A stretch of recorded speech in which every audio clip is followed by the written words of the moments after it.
Os Paroleiros, todas as terças, quintas e sábados, uma nova roda de conversa bíblica e simples. Vambora, que hoje é dia de parola. Sábado, galera! Muito bom, muito bom, muito bom. Estamos de volta aqui no canal do Os Paroleiros, na parola de número 90, a terceira, dentro do tema disciplinas espirituais. Hoje, a nossa roda de parola 2D está incrementada com uma pessoa muito especial, pastora Helena Fiorini. Pra gente, a Helena, já também de longa data, quando a gente chegou na Água Fria, ela já estava lá, de braços abertos, esperando a gente, dizendo assim, gente, vamos ferver nesse lugar aqui, vamos ferver, né? E o Zinho foi um desses caras que pegou fogo no cabelo, pegou fogo em tudo, nunca mais nasceu de novo, né? Foi um fogo intenso, assim, a chama do Pentecoste estava tão perto que queimou o cabelo ali, nunca mais nasceu de novo. Helena, hoje você está pastoreando a igreja da Água Fria, né? Igreja na qual nós três aqui nós nos conhecemos. Você está lá desde que nasceu? Quanto tempo você está lá na igreja da Água Fria, Renata? 6 anos. 6 anos como pastora. Não. Eu fui para a igreja da Água Fria aos 6 anos de idade. 6 anos de idade. Praticamente uma vida inteira, né? Praticamente uma vida inteira. É muito bacana. A história de vocês, da família de vocês, é incrível. A gente tem um amor muito grande por você, pelo Chan, pela tia Inês, pela Deia, pelo Tiagão. Aliás, Tiagão, eu sei que você está aí assistindo a gente. Não esquece de deixar o joinha, que eu tô ligado que você está aí, mano. É nóis. No bloco passado, a gente fez algumas provocações aqui a respeito dos desigrejados, né? Falamos das motivações reais no coração das pessoas e a distorção que essa nova cultura, esse novo mundo pós-moderno, vamos dizer assim, está tentando implantar nas pessoas, distorcendo o conceito do amor como aquele que aceita tudo, que não confronta, enfim. A gente já conversou algumas vezes sobre isso. Eu quero primeiro passar essa bola para o Paulinho. Já fizemos vários comentários sobre a tal da teologia coach, né? Teologia que me impulsiona, que me leva, que me empurra, que diz, você é o cara, você pode, você consegue. Gente, Paulinho, o evangelho, o congregar, o estar junto com outras pessoas, é só isso mesmo? Não, se fosse, não precisava ser igreja, né? Não precisava ter uma ordem do Senhor para haver um investimento de uns na vida dos outros através dos dons que vêm do Espírito Santo, né? A gente tocou ali no bloco anterior, logo na abertura, em 1 Coríntios 14, quando a palavra fala o que deve ser feito quando congregamos, e nada mais é dito ali a não ser o investimento de uns sobre os outros através dos ministérios que o Senhor permite fluir dentro do ambiente da congregação. Um outro texto que Paulo também fala acerca disso está lá em Efésios, capítulo 4, né, versos 11 e 12, quando ele vai falar acerca daquilo que o Wilson gosta de chamar de ofícios ministeriais. Eu acho tão bonito o Wilson falando isso, né? Os 5 ofícios ministeriais, a uns ele levantou como apóstolos, a outros como profetas, evangelistas, pastores e mestres, para o aperfeiçoamento dos santos, para a obra do ministério. Essa história de aperfeiçoamento dos santos é um negócio fantástico. Deixa só eu abrir um parêntese aqui, já que nós vamos tocar nesse assunto, né, falar de aperfeiçoamento. A gente abriu essa parola com um momento lá no primeiro bloco, momento nostalgia do Wilson. Deixa eu trazer aqui um momento nostalgia antes de eu responder e provocar a Helena com o assunto aqui, Arthur. Mas assim, eu tenho algumas nostalgias bem bacanas, né, de experiências de vivência de fé com a Helena, e muita coisa bacana, muita conversa boa, que eu acho que se a gente passar algumas horas conversando, muita coisa vai vir à mente, porque a gente voltava da faculdade junto com o Henricão todo santo dia junto, né, Helena? De voltar, bate-papo, professor Milton Schwantz junto com a gente, né, saudoso, autoridade mundial em Antigo Testamento, uma inspiração. Agora, eu tenho uma lembrança muito legal de um encontro de santificação. Eu não vou saber qual foi aquele encontro. Eu me lembro que ele foi em um acampamento que tinha uma tenda, né, uma tenda azul. E naquele encontro de santificação, no último dia, depois que o encontro terminou, né, equipe de trabalho, equipe de intercessão, principalmente, trabalhava para chuchu, e o Sim fazia parte dessa equipe. A Lena e a Beth eram coordenadoras daquele ministério naquela ocasião. E eu lembro que a Lena foi me chamar dizendo assim, nós vamos ter um momento do derramar de Deus sobre nós agora. A gente trabalhou para Deus derramar sobre o povo. Agora nós vamos ter o nosso momento. Lembra disso, Lena? Lembra disso, Will? Que foi aquilo, gente? Eu acho que isso ficou gravado na minha mente, no meu coração, né? Porque o legal foi assim, a gente eu, Jordana, na época, éramos seminaristas, né? E elas foram lá, chamaram a gente e falaram, não, mas vocês vão tocar o negócio aí. E vamos nós orar pelo povo. Foi um derramar tremendo. Que coisa fantástica, que experiência linda. E assim, tudo isso, né, levando em consideração o quanto o buscar é algo sério, né? Miqueias capítulo 6, acho que ali no versículo 4, a palavra diz assim, o que o Senhor espera de você? Né? Que você ame a justiça, que você ame a prática do juízo, né, das coisas corretas, e ande humildemente na presença dele. Né? Por que eu quero começar daqui, Lena? Justamente por conta daquilo que o Arthur colocou. O Arthur falou sobre teologia coach, né? E hoje eu costumo dizer o seguinte, pregando e ministrando para o meu povo, e às vezes ministrando em algumas outras igrejas, eu costumo dizer para o nosso povo o seguinte, o cristianismo ele tem se tornado, tem pessoas transformado o cristianismo em um produto muito fácil, né? Um produto muito fácil. E eu uso a palavra produto mesmo, levando em consideração que muita gente vai para uma igreja como se fosse para um supermercado, vai escolhendo na prateleira aquilo que deseja, né? Eu estou pregando há algumas semanas sobre Isaías 56 para o meu pessoal aqui em Presidente Prudente. Isaías 56 é o primeiro trecho, é o primeiro texto do terceiro bloco do profeta Isaías, que é o bloco pós-exílico, quando o exílio acaba e o povo agora vai voltar a uma prática de congregação. E Isaías 56 tem algumas promessas, que são promessas para os eunucos, promessas para os filhos de Israel e promessas para os dispersos, né? E Deus está falando, vou congregar o povo tudo de novo, porque eu levo a sério esse negócio de congregar e eu quero que o meu povo leve a sério o negócio de congregar. Mas Deus dá uma advertência no final, acho que nos 3 ou 4 últimos versículos do capítulo 56, é um capítulo curtinho, 12 versículos, e no final a palavra diz assim, mas tem os animais, e esses animais eles são pastoreados por pastores que dizem mentiras, pastores que dizem assim, vamos nos ajuntar só para fazer festa, vamos nos ajuntar para beber bebida forte, vamos nos ajuntar porque nada disso que Deus falou antes vai se cumprir, né? Vão por mim, vão por aquilo que eu estou falando. E hoje o congregar ele pode significar um risco para pessoas que podem estar se comportando como animais à medida que elas são submetidas à pregação destes pastores de bichos, conforme Isaías identifica.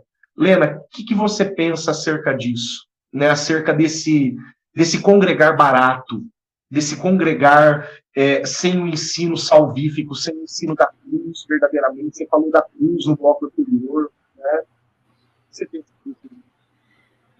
Paulinho, eu não a minha pregação, ela não consegue sair fora daquilo que a palavra diz, né?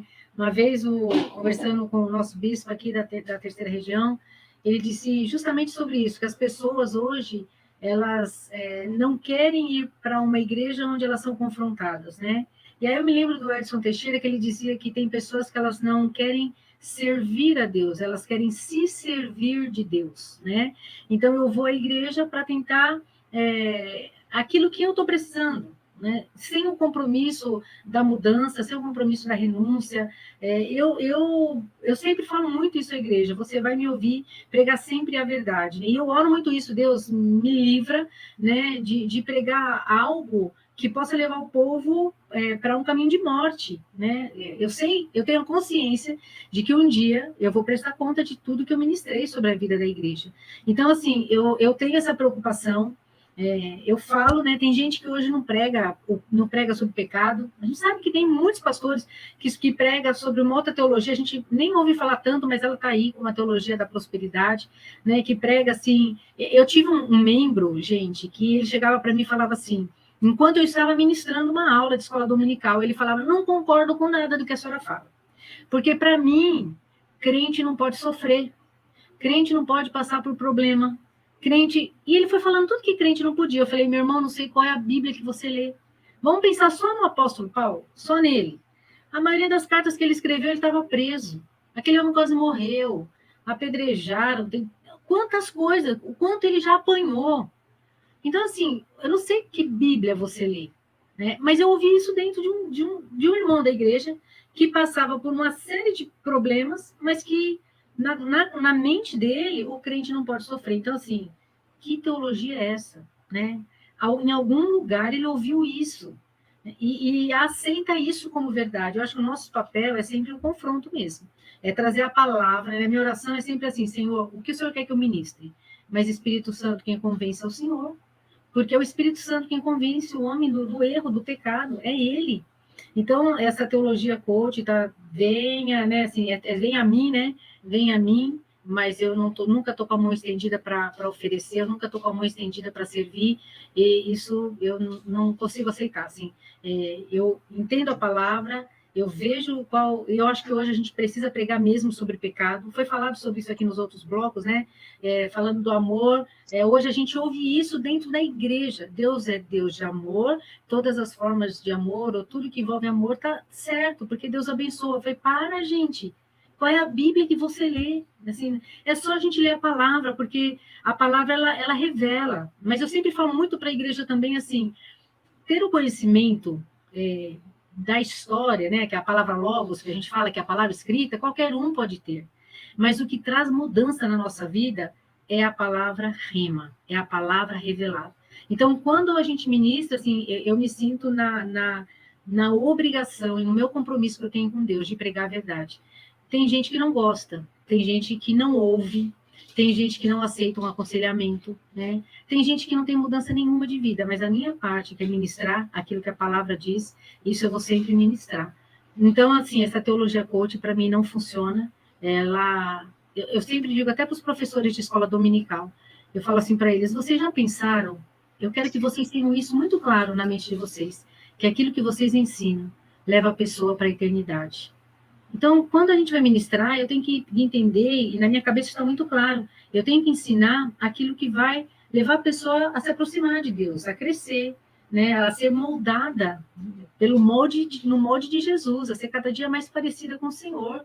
Esse é o propósito, que a gente cada dia seja mais parecido com o Mestre. Agora, a teologia coach, ela fala outra coisa, viva a sua vida confortável e, sabe, que Deus vai te dar tudo que você quer, e são palavras... Mas a Bíblia fala sobre isso, né, gente? Que nos últimos tempos as pregações fariam comichão nos nossos ouvidos, né? Então, que as pessoas iam ouvir aquilo que agrada. E também tem um outro versículo, eu não me lembro onde fica, mas que ele está muito, assim, na minha mente, que diz que nos últimos tempos, também nos últimos dias, os homens seriam amantes de si mesmos. Então, e o amor de muitos se esfriaria. Eram cartas escritas para a igreja. Então, a gente vai vendo o amor se esfriando. Se eu estou conectado com Deus, esse amor aqui, ó, está fluindo. E aí ele vai não só estar fluindo na vertical, mas na horizontal também. Eu sempre falo sobre santidade, eu gosto demais, mas santidade, ela não existe só no vertical. A partir do momento que eu recebo de Deus, que eu sou ministrada por Deus, tocada por Deus, eu vou para o horizontal, eu tenho que estar em direção ao meu próximo. Senão é uma santidade... onde você vive na sua bolha. Não, a gente veio aqui para manifestar o reino. O reino de Deus está em nós, dentro do nosso coração. Quer dizer, onde a gente for, o reino tem que se manifestar. Assim, é uma conversa boa, dá muita coisa para a gente conversar. Deixa eu fazer um gancho aqui. Quando você fala rema, Helena, o Wilson, ele já se mexe na cadeira, assim, é um barato, cara. Só falar rema, ele já começa a se mexer na cadeira. Mas eu quero brincar com isso. A Helena falou uma coisa, Will, para a gente pensar junto aqui, que é a respeito do conforto, né? E olha só que coisa interessante. Eu acredito que você, aí onde você está na tua igreja de São Paulo, você deve ter passado por a mesma coisa, o Paulinho a mesma coisa, a Helena provavelmente a mesma coisa também. Quando a gente entrou no conceito no período da pandemia, e a igreja teve que aprender a ser online de um domingo para o outro, assim, né, muito rapidamente, eu sei que esse processo acabou acelerando muitas coisas, e a igreja precisou se fazer presente no universo online, vamos dizer assim, para poder alcançar as pessoas que estavam em casa. Mas eu vejo um problema muito sério na questão da praticidade, né, do conforto. Por que eu não quero dizer isso? A pessoa que tem um conceito errado a respeito de culto, ela aproveitou a pandemia para se acomodar. E aí, esse agora já é um principal argumento para você deixar de congregar. Por que eu quero dizer isso? Hoje eu não preciso ir na igreja para escutar a palavra. Basta acessar o YouTube. Eu não preciso ir à igreja para adorar. Porque hoje eu ligo o Spotify aqui na minha casa e eu faço isso sozinho, com uma qualidade digital muito boa. Hoje eu não preciso ir na igreja para tomar Santa Ceia. Porque hoje todas as igrejas ensinaram a gente a tomar Santa Ceia sozinho em casa. Hoje eu não preciso ir na igreja para fazer uma série de coisas. E o curioso é que grande parte das igrejas teve um movimento de crescimento absurdo nesse período. A minha igreja aqui experimentou um crescimento de 600 pessoas, praticamente nesse 1 ano e meio, quase 2 anos de pandemia, 600 pessoas se cadastraram no site da igreja para começar a participar da vida comunitária da igreja. E eu tenho certeza que na tua igreja não foi diferente, Will. Como é que a gente consegue enxergar a igreja hoje, falar para as pessoas que elas devem congregar de volta, se hoje praticamente toda a nossa vida cristã ela pode acontecer online? Né? Como é que a gente tira essas pessoas da zona de conforto, do comodismo, de eu assistir o meu culto no conforto da minha casa hoje? Porque hoje basta eu assistir o culto. Eu não preciso mais prestar culto. Eu vou pegar um gancho do que a Helena falou, no texto de Atos, que ele vai falar a respeito de que a igreja se reunia e tinha tudo em comum, né? De fato, a gente viu um crescimento orgânico no canal do YouTube. Só que, naquele texto que eu li de Hebreus, a gente vê que as pessoas elas não tiveram um crescimento, uma maturidade na sua fé, e com base nisso também uma unção que ela não se amadurece, né? Eu sentando na minha sala e assistindo um culto, não importa qual seja a igreja, eu posso ter uma indigestão, né? Como diz o pastor Jean-Louis, às vezes tem algumas pregações que causam até uma diarreia espiritual, porque aquela pessoa não está preparada para receber daquele alimento sólido.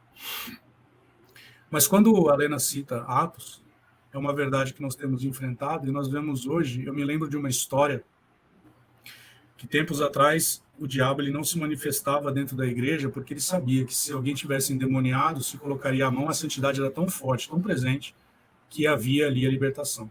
Satanás então muda a sua estratégia. Então ele pensa da seguinte forma: bom, então eu não consigo entrar para destruir, então eu vou trazer uma influência. Isso começa a acontecer.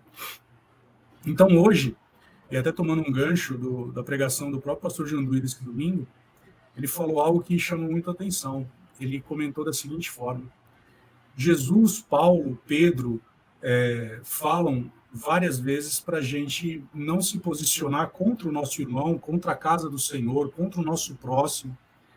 E hoje, mais do que nunca, nós estamos vivendo, nós já falamos em algumas parolas aqui, nós estamos vivendo uma geração de papel, uma geração de cristal, uma sociedade líquida, onde os valores são extremamente relativizados.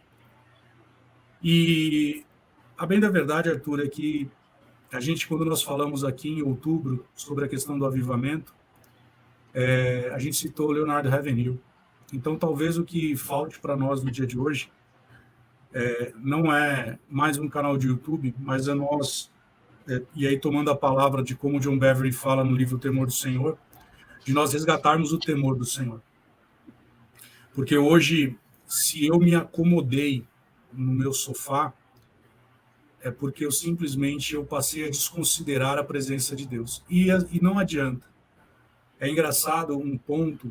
Jesus, ele fala, Paulo fala, para nós tomarmos cuidado em relação aos mestres, em relação aos falsos profetas, mas você não vê ele falando a respeito de falso pastor, ele não vê falar a respeito de falso evangelista, ele não fala a respeito profeta, mestre, doutor, me faltando uma aqui agora, falso apóstolo. Mas ele vai falar a respeito de dois que são principais, são chaves que vão direcionar o povo de Deus. Não que o pastor não faça isso, porque o pastor toca em todas as unções. Mas o ponto é que hoje nós temos um posicionamento que, se um mestre erra no ensino, vai custar muito caro, porque Paulo fala que esse mestre vai ser para que todos não anelassem a ser como mestres. Ele vai falar sobre o profeta, que vai ter o falso profeta, porque a palavra do Senhor diz, lá em Provérbios, que não havendo visão, o povo se corrompe. Então, se eu tiver um falso profeta, eu vou corromper também, né? É verdade que a palavra fala sobre o pastor, que ele é ganancioso, né? Pedro vai falar sobre isso. Mas o que me preocupa nesse tempo todo, Arthur, é que nós, como igreja, nós temos que voltar, e eu vou falar de uma forma errada propositalmente, nós deveríamos voltar à igreja de Joel, onde ali nós vamos clamar, rasgar as nossas vestes mesmo, chorar diante do altar do Senhor por um novo avivamento. Porque se nós não tivermos isso... Eu estava outro dia conversando com um casal e eu tenho para mim que hoje nós estamos vivendo a segunda fase do iluminismo. Hoje, mais do que nunca, você pode ter uma pregação, uma aula maravilhosa, mas enquanto você estiver pregando a letra, sem o Espírito que vivifica, você não vai tocar no coração de ninguém, né? Então, que nós possamos ter um momento de oração mesmo, de clamar mesmo pelos nossos ministros, para que esses ministros, eles preguem de tal forma que as pessoas possam dizer: quem é a Lena que tem tamanha autoridade para pregar? Quem é o Paulinho que prega com tamanha autoridade? Como falaram para Jesus. Porque é de fato, Daniel fala que a ciência aumentaria, né? Isso tem acontecido. Hoje, informação você tem de monte. E aí, pegando a brincadeira que o Arthur fez comigo, não adianta você ter o Logos se você não tiver o rema do Senhor, né? Porque sem o rema, sem uma palavra revelada, você não toca, você não chega no coração dessa pessoa. E aí essa pessoa, ela vai sair daquele culto, quer seja online, quer seja presencial, apenas e tão somente com informação. E a informação, ela por si só, ela não muda, mas a palavra rema muda. E aí, para fechar aqui, uma coisa que me chama muito a atenção, um culto onde você atrai a presença do Senhor, onde o coração de Deus é atraído, é inevitável você ter salvação, é inevitável você ter cura, é inevitável você ter uma manifestação do poder de Deus. Então, a minha oração, como a gente já conversou em algumas oportunidades, a respeito do ofício que cada um tem aqui, a minha oração em relação ao meu ofício é que, enquanto eu estiver ministrando a palavra, se cumpra aquilo que está em Marcos, que enquanto eles ministravam a palavra, o Senhor, ele vinha cooperando com os sinais. Porque, de fato e de verdade, se tem alguém que sabe ser marqueteiro, é Jesus. Porque ele virava e falava: vá e não conte para ninguém, né? E as pessoas contavam. Porque, como diz lá aquela mulher do fluxo de sangue, e ouvindo falar da fama de Jesus. Então, a minha oração é que as pessoas possam ouvir falar da fama de Jesus através da vida da Lena, da mesma forma como ela me impactou muito. Isso que eu não falo para engordar o coração dela, mas porque existe uma honra, e a unção que você considera é a unção que você recebe. Então, a partir do momento que eu reconheço essa honra, eu declaro isso mesmo, que enquanto Lena estiver ministrando, Rubi andare kanamanara mashori andare manai, sinais do alto se manifestarão, para que pessoas se acheguem, sabem, dizendo e falando o seguinte: quem é essa mulher que prega com tamanha autoridade? Da mesma forma como Paulinho ministrando, subindo naquele púlpito, como o apóstolo mesmo que é, Por mais que a instituição em si, isso eu reconheço e respeito, tem um posicionamento a respeito do apostolado, mas de toda forma, como se levanta como um apóstolo do Senhor, que vá destrinchando, abrindo fronteiras, da mesma forma, com sinais, prodígios e maravilhas, porque essa é a palavra para essa estação, para esse tempo. E só assim, Arthur, as pessoas elas vão se levantar e vão dizer: o que será que está acontecendo lá na Água Fria?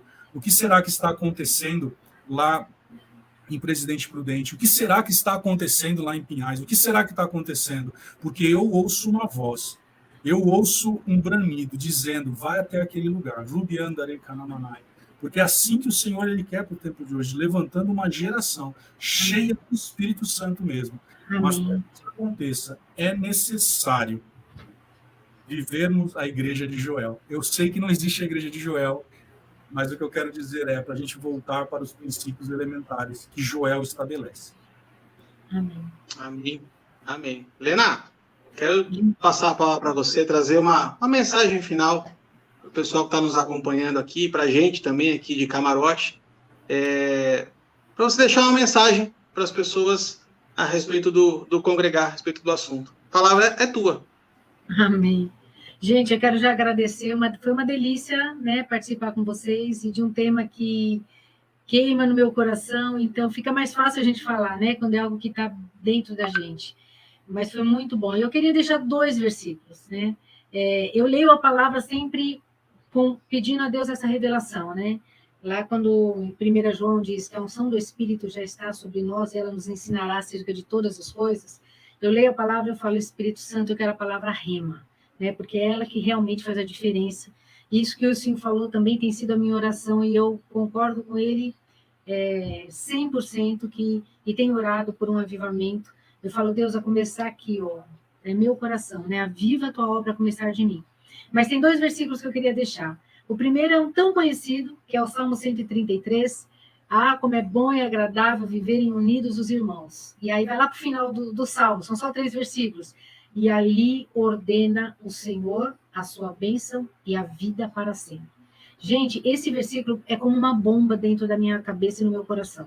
Porque eu falo para a igreja: se vocês entendessem, há um mistério de Deus na comunhão. E se vocês entendessem, vocês iam querer viver isso com muita intensidade. Só a vida e a bênção do Senhor. É só isso que ele ordena, gente. O que mais a gente quer? Então, há um mistério de Deus na unidade, né? Na comunhão, na unidade dos cristãos.